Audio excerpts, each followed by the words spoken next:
What's up? Welcome back to my channel. My name is Kayla, and today we're going to be learning, kind of just asking questions about the deaf community, kind of just common questions.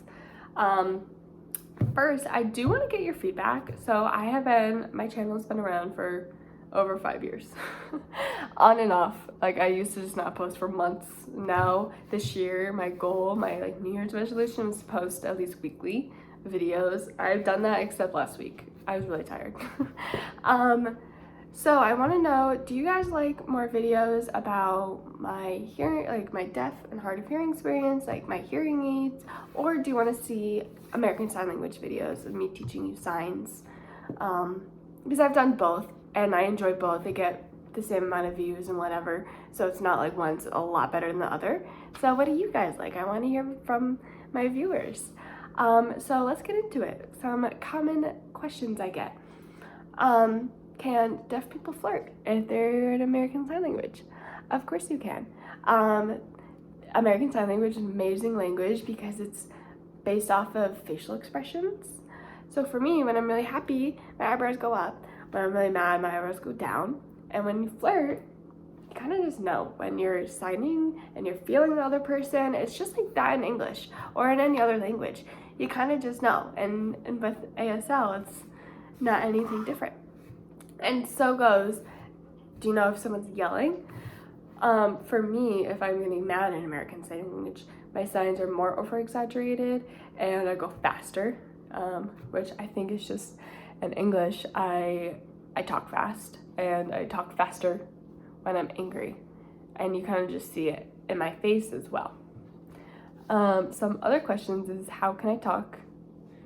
I feel like I make so many videos about this. I need to stop, really.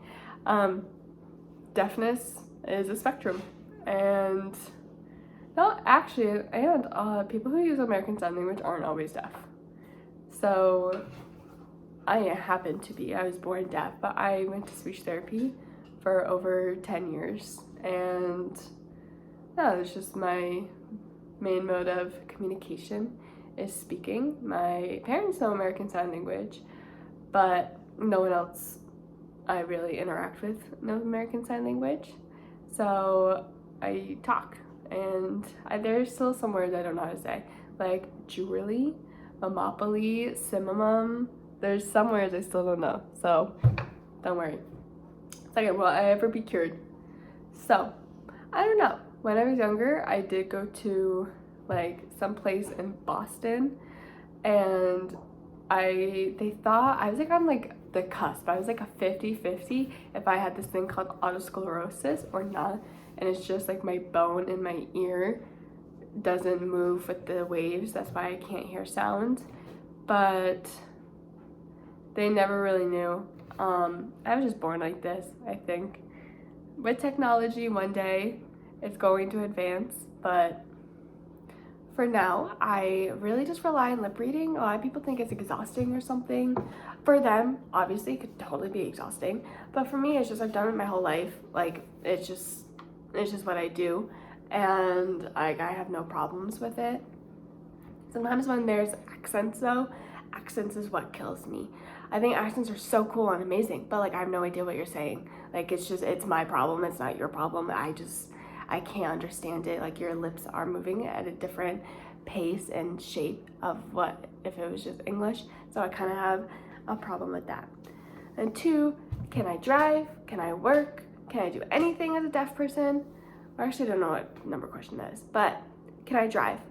Yes, but no. I can't drive because I'm epileptic. But if I wasn't epileptic and I was just deaf, then yeah, I could totally drive. I used to drive.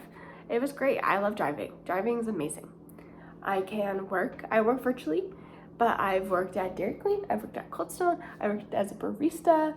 Now I work in marketing. I can do any job. And I do have to say, I was a server at a restaurant, and I did get into one incident, and it was really uncomfortable because I guess I turned around and someone like asked for something, but if you're behind me, the chance of me hearing you are very, very slim. And he thought it was really disrespectful, which I understand. Like, it was a little disrespectful, but I didn't need someone to come up and confront me like that. And I had a couple other coworkers and they knew I was deaf, like I would wear my hearing aids, whatever, and that day I didn't, which is also in my right. And he started yelling at me how disrespectful I was. And I was like, I'm deaf, like, I'm so sorry, like, I didn't mean to be rude, I just didn't hear you. And he was like, you don't need to make excuses, this is ridiculous. And one of my other coworkers, who's now like one of my best friends, so hey Maddie, if you're watching, she was like, sir, like, she's actually deaf. And I had to be like, I can talk, but like, I'm deaf, like, I can't hear you, like, I am sorry. And then it started like piecing together that like other people were like, sir, like, she's deaf, like, she can't hear you if she turns around. And then he started like realizing like, oh crap, like, she actually might be deaf. And he then apologized and it was like super awkward, and it was just weird. So yes, you can work. Sometimes there's accommodations, which is great. If you're disabled, you get accommodations per the law, which is also good. But I do have to say, when I am deaf, I kind of get a little more spooked by things at night because I can't really hear things. Like if a door slowly opens, I get a lot scareder than I should. Sorry, I'm petting my dog. But yeah, deaf people can really do anything. I know I made a video about this and someone below said, I can't do this, I can't do that because I'm deaf. But they also had comorbid other disabilities.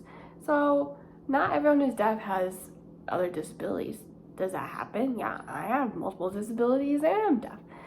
But no matter what, some people just can't work because they can't work, whether they're deaf or not. It's not a really big issue. So yeah, just some things to say about deaf people, and I hope you have a great day. Bye guys.